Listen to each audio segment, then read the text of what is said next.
Alors mes chers amis, à quel moment doit-on réciter le texte des Slichot?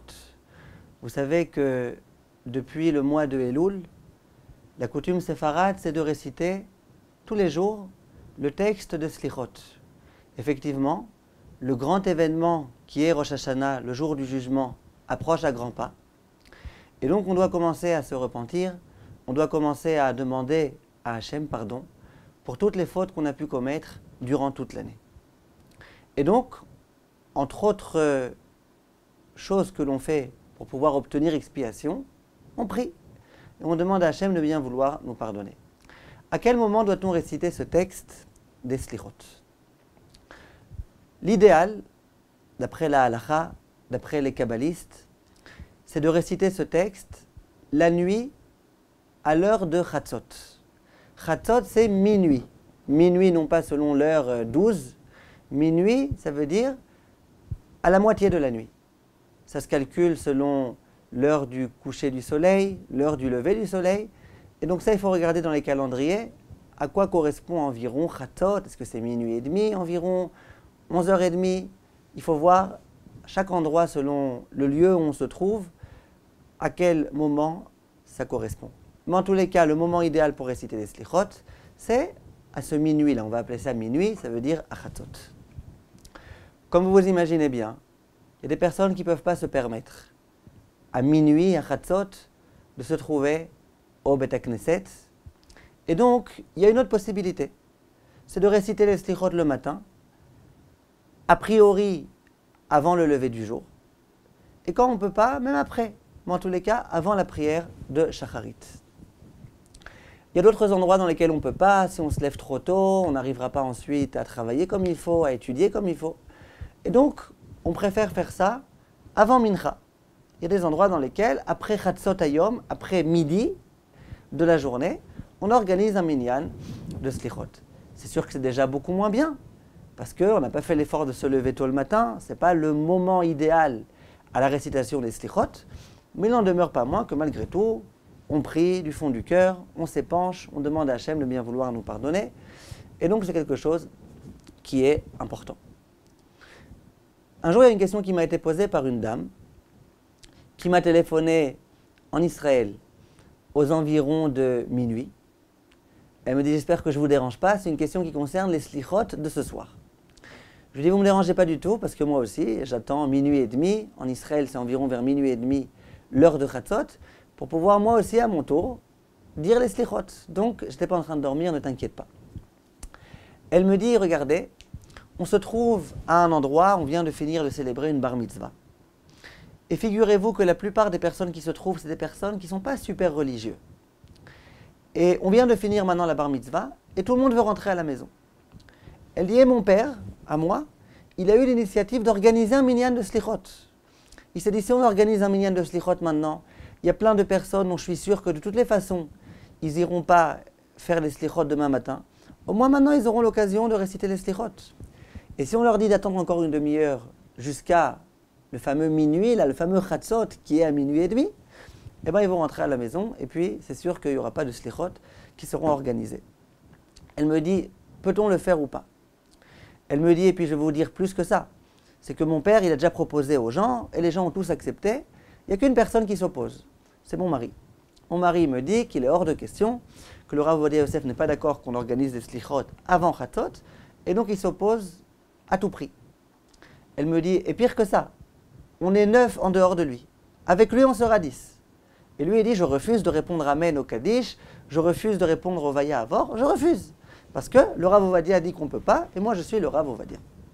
Elle me demande que faire, quoi lui dire. Alors, il faut savoir, mes chers amis, que, effectivement, les kabbalistes disent que le moment propice à la récitation des Slichot, c'est après Chatzot, et pas avant. Pourquoi? On sait que, d'après la Kabbale, la nuit est divisée en deux parties. La première partie, depuis la sortie des étoiles jusqu'à ce fameux Chatzot, ce fameux minuit, la rigueur divine règne dans le monde. Pourquoi, comment, ce n'est pas le moment de parler de ça maintenant.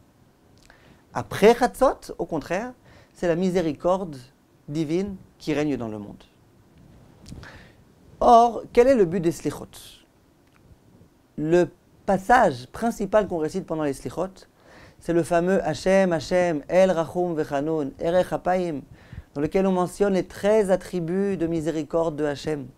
Les fameux 13 attributs qu'on récitera le jour de Kippour 26 fois chez les Sfaradim.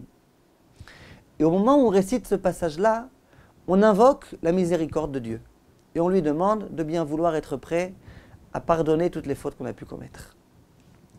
Disent les kabbalistes, à quel moment on invoque la miséricorde de Dieu? Au moment où il y a la rigueur qui règne dans le monde? Non. Au moment où, au contraire, il y a de la miséricorde qui se trouve. Donc il y a déjà de la miséricorde. Et moi j'implore la miséricorde, je l'invoque. Alors il y a de bonnes chances que ça marche. Mais si au moment où il y a la rigueur qui règne dans le monde, avant Chatzot, là en l'occurrence, il n'était pas encore minuit et demi. Si à ce moment-là, où c'est un moment de rigueur, on dit à Hachem, allez Hachem, sois gentil avec nous s'il te plaît, sois miséricordieux et compagnie, longanime. À ce moment-là, disent les kabbalistes, Hachem il risque au contraire de se fâcher. Ce n'est pas le moment d'invoquer la miséricorde. C'est la raison pour laquelle beaucoup de Mekoubalim disent qu'il n'est pas question de réciter des slichot avant Chatzot. Il y a un très grand Rav, Rav Moshe Feinstein, l'auteur des fameuses Igrot Moshe, un Rav vraiment immense. On lui a posé la question, on lui a demandé est-ce qu'on a le droit de réciter les slichot avant Chatzot. Et le Rav dit la chose suivante. Il dit l'idéal, bien sûr, ainsi qu'il est écrit dans tous les livres, c'est de réciter après Chatzot, parce que c'est le moment qui se prête vraiment à la miséricorde divine.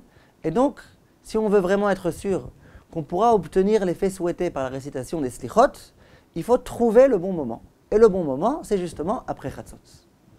Dit le Rav Moshe Feinstein, mais dans un cas où on sait très bien, comme dans notre cas précis, qu'on ne pourra pas ensuite obtenir de minyan. Et donc c'est soit on récite avant Chatzot, soit on ne récitera pas. Dit le Rav Moshe Feinstein, il vaut mieux réciter avant Chatzot. Et pourquoi? Il dit, malgré tout, on va prier, on va demander à Hachem de nous pardonner, on va se repentir.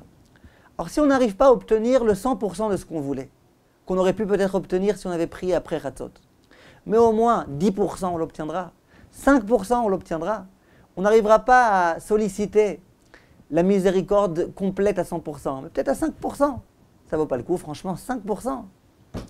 Dit le Rav Moshe Feinstein, eh bien il faut le faire. Sur ça vient le Rav Ovadia Yosef, et il dit non, non, non. Si les kabbalistes disaient effectivement ce que tu dis, à savoir que lorsqu'on récite après Chatzot, on obtient 100%, et quand on récite avant Chatzot, on obtient 5 ou 10 ou 15 ou 20%. Là, j'aurais été d'accord avec toi.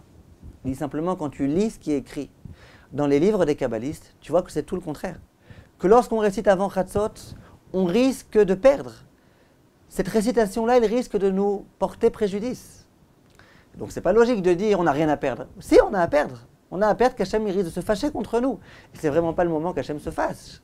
C'est le moment, au contraire, où on veut qu'Hachem soit dans une bonne relation avec nous. Donc, dit le Rav Ovadia, il vaut mieux ne rien faire que de réciter les slichot à ce moment-là. Donc en pratique, c'est une marloquette. D'après le Rav Ovadia, il vaut mieux ne pas réciter que réciter à ce moment-là. D'après le Rav Moshe Feinstein, il vaut mieux réciter. En pratique, dans un tel cas, où c'est de la famille qui n'est pas très religieuse, où c'est possible que jusqu'à Rosh Hashanah, ils n'iront même pas une seule fois à la synagogue, où en plus, il risque d'y avoir des véritables problèmes de shalom bayit. La femme a été très fâchée contre son mari.